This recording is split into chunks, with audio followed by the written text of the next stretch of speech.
Thank you. Welcome, everyone. Thank you for joining us for this Facebook Live virtual media conference. As most of you know, I'm John Canosa, Director of Public Health at the Clinton County Health Department. Joining me today are Dr. Mark Davey, District Superintendent and CEO of Champlain Valley Educational Services, Dr. Alexander Agnetti, SUNY Plattsburgh President, and Dr. Wilder Rietzema, Vice President of Population Health, Information Services, and Infectious Disease Physician at UVM Health Network CVPH. We will provide a brief update and then do our best to answer your questions. Since we anticipate duplicate questions on the same topic, please listen carefully as the information you are seeking may be answered in the prepared remarks that we provide or as part of response to a combination of questions.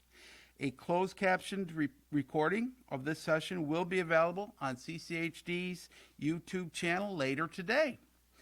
First, as I always do, I will start off to provide case numbers updates for you all. As of this morning, we currently have 274 individuals in isolation. These are current active cases. We have 596 individuals in quarantine. These are close contacts of a person who has tested positive for COVID or have been placed in quarantine due to recent travel. Since March 2020, almost a full year ago, we have had a total of 3,185 COVID-19 positive cases. We've also had, unfortunately, 22 deaths due to COVID-19. This is a big improvement, our current numbers. From the 440 active cases we had daily following the holiday surge. That was a very, very busy time for us all. Though the number of positive cases we're seeing daily has started to decline most recently in the last couple, 2-3 weeks, we continue to see a significant number of positive cases in our community, especially compared to what we saw in the summer and early fall of 2020. As we have reported previously, in response to these increases, our staff at the health department continue to work diligently on contact tracing and case management. Notifying and monitoring close contacts has been a tremendous, huge lift for public health systems everywhere, including our department. As always, we continue to communicate frequently and work very closely with our valued partner agencies, including SUNY Plattsburgh, CVES, and CVPH. As you may know, along with the New York State vaccination site that initiated operation at 213 Connecticut Road facility on the former Plattsburgh Air Force Base in January, the CCHD also recently started vaccination clinics. We have completed between 100 to 300 vaccinations weekly. Our clinics are staffed by CCHD staff, of course, as well as our very appreciated Medical Reserve Corps volunteers. As of last week, the CCHD had completed a total of 938 first dose vaccinations and 77 second dose vaccinations, with another 300 vaccinations planned to be completed this week, as a matter of fact, today. Please know, like other local health departments across the state, the CCHD operates our vaccination clinics in strict compliance with New York State vaccination guidelines. Local health departments, like ours, can only administer vaccine to the subgroups specifically pre-identified by New York State. Vaccinations provided by CVPH, the CCHD, and the New York State vaccination site thus far have been focused, as you know, on Phase 1A, healthcare providers and workers, and Phase 1B, essential workers, including law enforcement, firefighters, grocery store workers, clerks, as well as teachers. Based on recent announcements from the state DOH, the list of Phase 1B vaccination candidates has been expanded to include restaurant workers, restaurant delivery staff, taxi drivers, and next week will additionally include patients with documented comorbidities. Although the current supply of vaccine remains limited, it's better now than it was in January. Both the New York State vaccination site and the CCHD have started to receive additional doses recently in order to accomplish additional vaccinations for candidates, the many candidates within the Phase 1B category.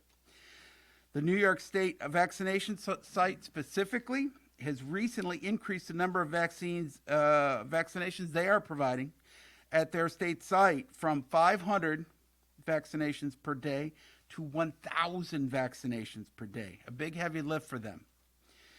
As of February 7th, 2021, 8,247 Clinton County residents have received their first dose. 3,255 Clinton County residents have received their second dose. Approximately 17% of eligible Clinton County residents have received at least their first dose. Look how far we've come in the last year. This is a huge milestone. As Dr. Rietzema will discuss later on, CVPH continues to also provide a significant number of tests each day at their former CVPH Wellness Center located at 295 New York Road on the former Plattsburgh Air Force Base. In general, what we are continuing to see locally is very similar to what is being seen across the state. The spread of COVID is still largely occurring between friends and family members. People are taking appropriate precautions when they're out in public, going shopping, going to pick up some items, get gas for the car, and they're wearing masks and physically distancing. But then they are getting together with family and or friends outside of their immediate family who don't live in their home, and they're not taking the precautions during their interactions. We need to do better on that. Keep in mind that you can begin to spread COVID to others in the 48 hours before you start to show symptoms. That's the sneaky part about COVID. And also, some people spread COVID to others without ever showing any symptoms themselves.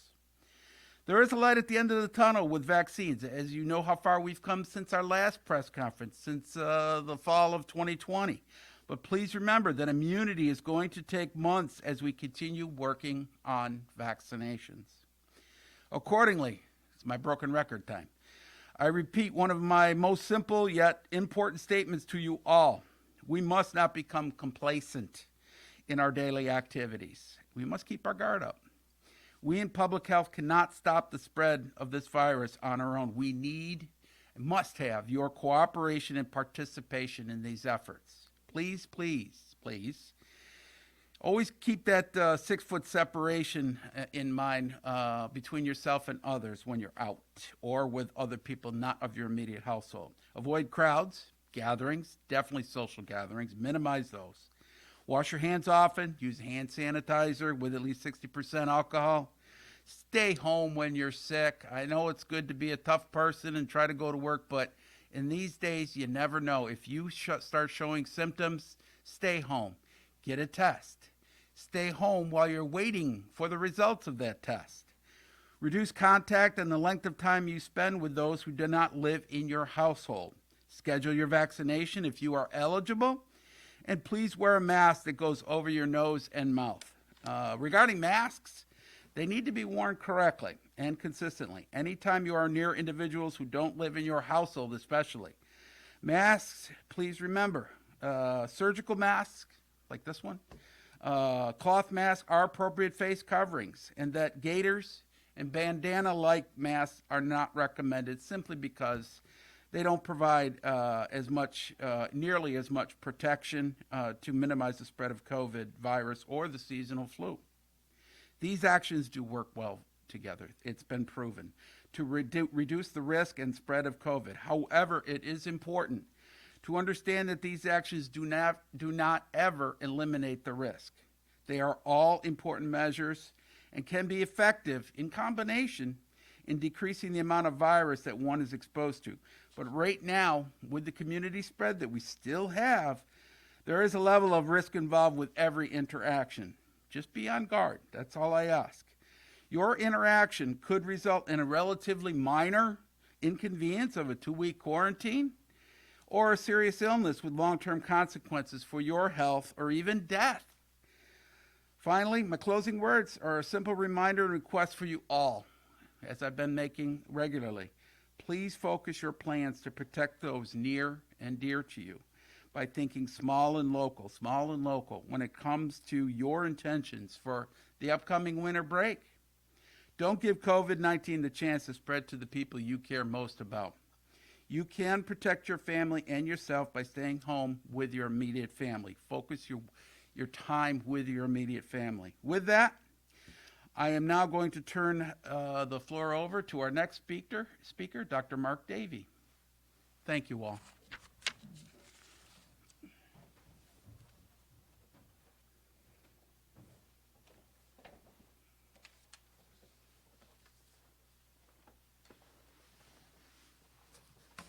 Thank you, Mr. Canosa, and good morning. As the CVES District Superintendent, our BOCES works closely with our 16 component districts in both Clinton and Essex County. In this case, we represent approximately 14,000 students and approximately 3,500 staff members. We are currently now in our 22nd week of the school year. Since our last news conference in December, a number of our districts, many of them in Clinton County and CVS, made some adjustments to our instructional model ahead of the anticipated COVID surge, which happened during our December holiday break. While continued in-person instruction remains our priority, the rise in cases necessitated that many of our Clinton County school districts took some precautions to prevent the spread. Periodic remote instruction has been necessary at times to maintain the health and safety of our students and staff. At this time, all districts in Clinton County have reopened to in-person hybrid instruction as the number of COVID cases in our schools have dropped. Our Essex County schools have remained in-person or hybrid all 22 weeks since the beginning of the school year. There have been times where our districts have chosen to go remote for a few days while they adjusted to some particular cases. I would like to remind you of the website that tracks COVID in schools. Here is the address, and this is one word: schoolcovidreportcard.health.ny.gov. As you know, even one positive case of COVID in our schools may result in the shift to remote learning for an entire building or grade level, or the preventive quarantine of staff and students. It is up to all of us. It is up to all of us to continue our efforts to follow the COVID safety precautions as outlined by the CDC, the state, and our county health departments, both in schools and outside. I would like to thank our Clinton County and Essex County health departments for our ongoing meetings in which we continue to address the status of COVID-19 in our schools as well as other issues. In addition to assisting with our contact tracing protocols, our joint efforts have shifted to include vaccination of our eligible 1B staff members so that our students and staff may be able to continue in-person instruction in a safe school environment. New information from the CDC supports our earlier observations from the fall that schools are in fact the safest place for our students and staff, meaning that our COVID-19 safety protocols outlined in our reopening plans and implemented with fidelity are working to prevent and limit the spread of viruses in our educational facilities. With the help of our school communities and community stakeholders, following the same practice outside of schools will go a long way to ensure that in-person instruction will continue to go forward. Please keep in mind our COVID-19 safety precautions during the upcoming February break. Shifting to an additional topic involving schools, Governor Cuomo announced on February 1st that high-risk sports, with the exception of wrestling, may begin next Monday, February 15th. We have been working with our Section 7 Interscholastic Athletic Director who is also the Executive Director for Section 7, and our Clinton County Health Department, as well as our Essex County Health Departments with all of our districts to draft high-risk sports preparation plans. Our districts have been moving forward with developing their internal plans along with the section and then submitting them for review to our county health departments. No schedules have been created yet, and they will likely be released on a weekly or bi-weekly basis once schools are ready to compete. Bowling has started their first league matches of this week, and wrestling is postponed as of now. Finally, our ability to keep schools operating depends on us all. I know the pandemic causes fear, and that fear we have to conquer together. The good news, as I stated before, is the CDC reports that with proper precautions, schools are the safest place for our students and staff to be. We cannot do it without your help. Together, we are North Country strong. Help us keep our schools as safe as possible.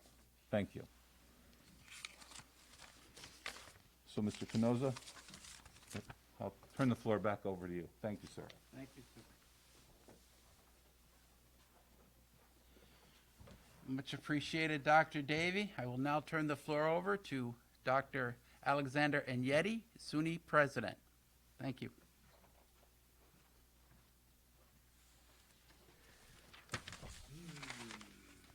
Well, good morning, everyone, and I want to first thank both Dr. Davey and Director Canosa for providing the sound advice, reminders of the CDC protocols, and just reminding everyone that at SUNY Plattsburgh we have the Cardinal Pledge, and the Cardinal Pledge aligns wonderfully with the certainly the advice and the precautions that have been already expressed this morning. Our students, our faculty, our staff are reminded through the pledge to mask properly, 6-foot spacing at all times, avoid gatherings, and to reiterate what's been already spoken. If you feel unwell, stay home and seek a COVID test if that seems appropriate. But taking yourself out of circulation is not only a favor to yourself, but it's also a favor to the community as well. Some updates with respect to SUNY Plattsburgh. Our semester began on February the 1st with remote classes. We returned to in-person classes on February 15th, and approximately half of the classes offered at SUNY Plattsburgh this semester will be in an in-person modality. Many will be hybrid, which will have both an online and an in-person component. The requirements to return to class this semester have been changed with respect to last semester. There's a simple requirement for every student who is going to be in the classroom beginning the 15th of February to have a negative COVID test. And all students will be required to present evidence of that negative COVID test prior to the 15th. And so we're collecting that information right now. We're also going to be testing our students, our faculty and staff every week for the remainder of the semester. We are going to do 100% testing until the May 14th date in which the semester ends. That additional testing will provide us much more data with respect to knowing where there are COVID events occurring and how it's impacting the rest of the student and staff and faculty population on the campus. And this translates into a safer environment for the community as well. I want to point to two aspects of data transparency. We are publishing all of our information with respect to COVID on a dashboard that you can access from the SUNY Plattsburgh website. Essentially, it's updated daily. It includes numbers with respect to the number of tests we performed, the number of students or faculty or staff that are showing COVID symptoms, or say more importantly, testing positive for COVID, the number of students that are in isolation, the number of faculty staff in isolation, and the number of individuals that are in quarantine or precautionary quarantine. I made a promise to the campus community last year, and I'm continuing to honor that pledge. You will get data transparency. You will know what's happening on our campus on a day-to-day basis. If you're curious what's happening across the entire SUNY, there is a SUNY COVID-19 tracker that you can pull up and find information about all the 64 campuses of the SUNY. So you can choose your favorite SUNY campus, and you can see what their COVID numbers look like with respect to the system and how that compares to what's happening with the state. Another aspect of our spring semester is that we will not be having spring break. It has been canceled, so there's not going to be a departure and a return of students to the area. And as I've mentioned already, on May 14th, we will conclude with the end of the semester. Just a bit of data with respect to our testing efforts. We have conducted, at this point in time on campus, 16,196 COVID tests, and that's going back to last August. This week alone, on Monday, we conducted 501 tests. On Tuesday, 502. Wednesday, 829. We've also had 250 students present negative COVID tests to the campus as part of that requirement to go to class next Monday. We're collecting those as I speak. The good news that I can report right now is of the 501 pooled COVID tests we ran on Monday have all come back negative. So not a single positive individual in that particular pool. What I'm happy to report, and it highlights what Dr. Davies said, is we've discovered that the classroom is a very safe environment. We had no in-classroom transmission or any contact tracing that connected back to in-classroom work this past semester. What I'm excited about with respect to the negative pool testing and the data that we collect, our infectivity rate or positivity rate sits around 0.4 to 0.5%, which is far below the community numbers that we're seeing right now. So I'm very pleased that our students and our faculty and staff have been safe, and it's being reflected in our testing. That concludes the update I have right now. I just wanted to, one aspect is that currently we have 5 cases that we've reported in the last 2 weeks. 4 remain active, and there are 10 individuals that are in quarantine. So that's the SUNY Plattsburgh update, and I'm happy to turn the floor back over to Director Canosa.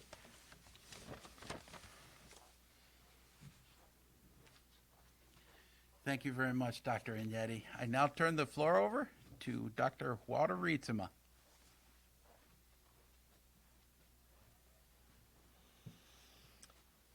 Thank you, John. How's the sound coming across? I get a thumbs up. Awesome. Okay, a lot of things to cover. And the first thing is really thanks to our county and our county health department. I think COVID has certainly brought us together in ways that we were never together before, and I would say that's all positive. It's positive for the future, even when we're out of this pandemic. So that's been really positive. So first, a couple comments about the hospital. How are we doing? We're quite happy that we're seeing the same thing in the hospital in terms of patients that the county is seeing, is that we're seeing a decline. We had, during the height of our post-holiday surge, we were up over 30 patients, and that's a significant strain on our hospital. And those numbers are down below 10 now. We've had some significant outbreaks in nursing homes and assisted livings that developed before they were fully vaccinated, and so that has challenged us and them as well. We also continue to be challenged by our staff that get exposed, and so on any given day we have many people who are not able to work because they have been exposed and they're on quarantine, and New York State does not allow them to work. So that puts stress and strain on everybody else in the facility, and certainly on our ability to provide care. But that is getting a little bit better, mostly because of the reductions in the numbers across the county. But we really, really, really continue to need everybody's help, just like the schools do. The hospital is a service for everybody, COVID and non-COVID. And during the height of the post-holiday surge, we had to cancel elective procedures during that time because of the strain on our facility. We're not there now, and we don't want to be there again, and we continue to need everybody's help. So, and think about, your own activities. And if you're not worried about yourself, and many people are not worried about themselves, either because they are invulnerable, as so many young people are, or they've already had it, or some other reason. We all have friends and family who are vulnerable, and we need to continue to worry about them. Which brings me to vaccination. So, we're currently in a situation where people are chasing vaccination, and we have more than enough people that want vaccination compared to the amount of vaccination available. But that will change. And what we do know is that there still is vaccine hesitancy in our community. And I want to talk a little bit about that. Even if it's your turn, if it's not your turn, if you can get vaccine, if you can't, we need to still try to bring the message out that vaccination is safe. We've now vaccinated, 30 million people in this country, and we've not seen deaths from this vaccine. The data are pretty clear that there is no excess mortality in people that are vaccinated compared to people that are not, and it works. So we are going to be in a position soon where we're going to need to promote it, and we see that even in populations that are eligible now, that the uptake is not as good as we would like it. So with that, I want to say it's safe, I want to say it's effective, and I also want to make an offer that if there are organizations out there that are trying to motivate their folks to get vaccinated, to reach out to CVPH, to reach out to me. There are a number of us that would be more than happy to talk about the vaccine, to explain how it was made, to explain why it's safe, and to help motivate your people to get vaccinated. Because to get to herd immunity, that's a big number. Right now in Clinton County, we're, as John said, we're up around 17% of people that have had one dose, and we're up around 5%, I think, that have had 2 doses. The numbers obviously change day to day, and that's really great. And I actually think we talk about herd immunity, but do not minimize the effect of 17% of your population that is getting vaccinated. That has an effect on community transmission. So that may be part of why we're starting to see declines across the country, as low as the numbers are. I've gotten a lot of questions inside the hospital. The CDC yesterday announced that you do not need to quarantine if you've been fully vaccinated. Fully vaccinated being described as 2 weeks out from your second dose. So that is CDC guidance, and that is not yet New York State guidance. So that's first and foremost. I think it's great guidance. I think it's smart.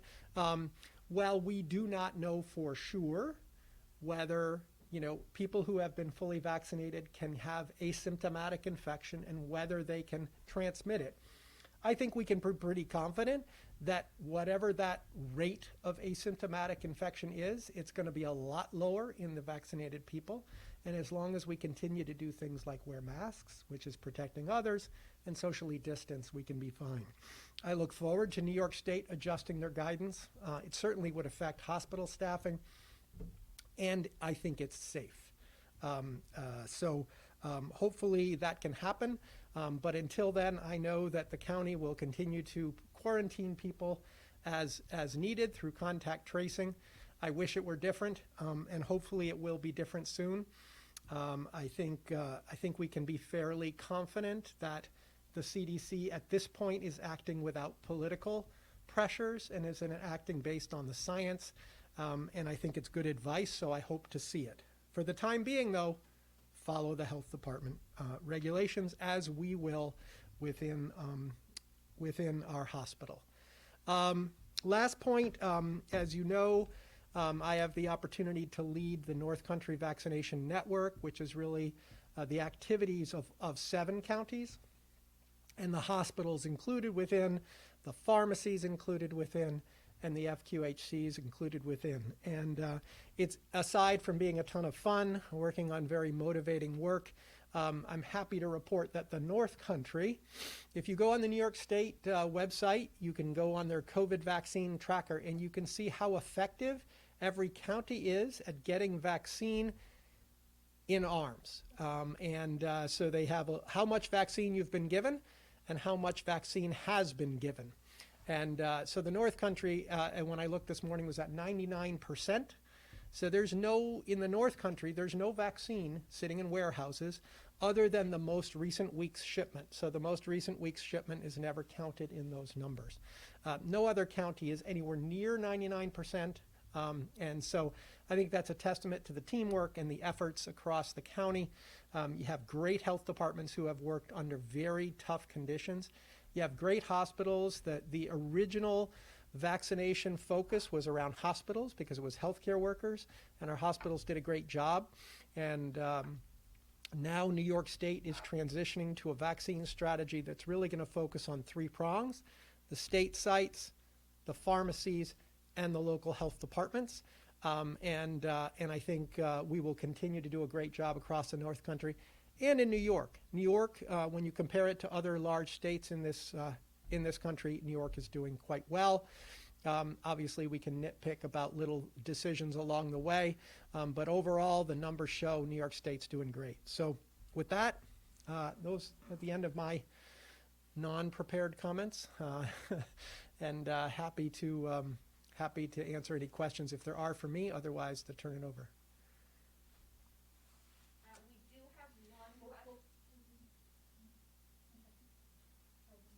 We do have one question for you. Oh, we're having some sound problems.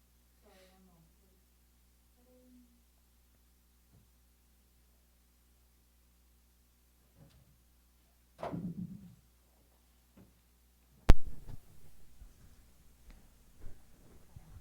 We do have one question for you while you're up there.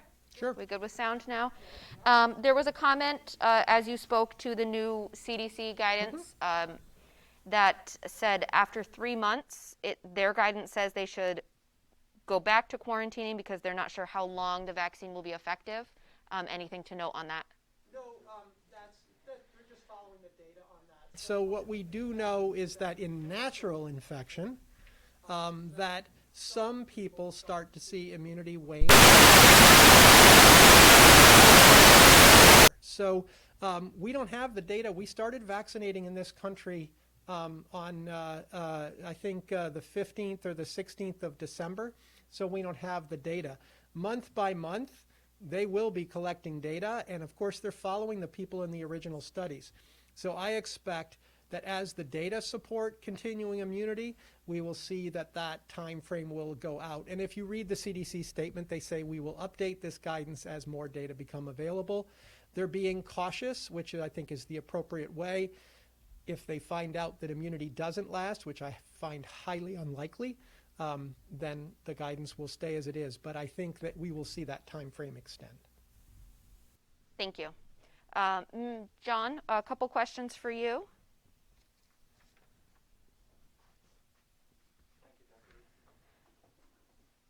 I'm going to start with some that we received overnight via email. Is it correct that the New York State Department of Health is not requiring proof of a negative COVID-19 test for prison staff to return to work after infection?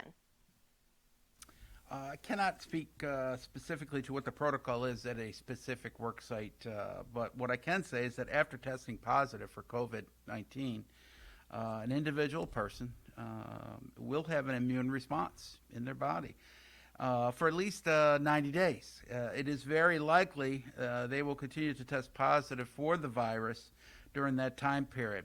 This does not necessarily mean that they are contagious and can spread the virus. Therefore, not all work sites require negative tests before returning to work. They are simply kept out of work while they are contagious for that time frame. Thank you. Do we know if any of the COVID variants have reached Clinton County or neighboring counties? CCHC has not been made aware of any variants found necessarily in Clinton County. We do know that Essex County has reported at least one case of the UK variant in their county, but I think we can all generally assume that the variants are out there. It can be here right now, and that continued testing for the other variants will let us know in the future what we find. Okay, and then one more question for you now. Do the CCHD case counts include the inmate population? Yes, they do. Okay. Thank you. The next question I have would be for Dr. Davy.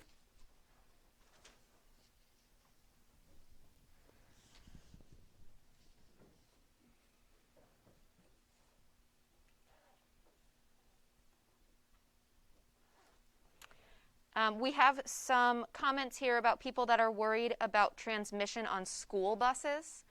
Can you speak a little bit to the precautions that they're taking on the school buses? Sure, I'd be happy to. As per our reopening plans, our districts have been very cognizant of cleansing classrooms as well as school buses where students and staff are going to be engaging.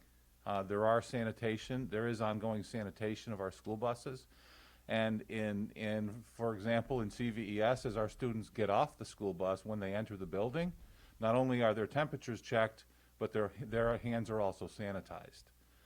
So they do have the opportunity, and our school districts have been very diligent about taking those steps to make sure that school buses and our classrooms are sanitized. And if there is a positive case, we take extra steps to make sure that there's extra cleansing and sanitizing that occurs. Thank you very much. Sure, thank you. Dr. Rietzema, another question for you. The CDC is now suggesting 2 masks or double masking be done. Can you speak at all to that? Yeah, so there is some data that the snugger your mask, the better. I don't think that should be any sort of terrible surprise to anybody. If you have a nice snug fitting mask like an N95, there's no reason to double mask. If you have a snug fitting surgical mask, there's probably no reason to double mask. But not everybody's mask is all that snug fitting. And so there is some data that by putting a secondary mask basically to snug it down will reduce transmission. So that certainly is an option. For people that are in higher risk scenarios, if I was going to fly, I'd probably be using one of those KN95s that I could buy from Amazon, and eye protection as well. In my day-to-day activities, I'm pretty confident that straight masking will do the job, but my day-to-day activities don't involve a lot of exposure to a lot of people. So, thank you very much. That was our last question. John, do you want to leave us with anything?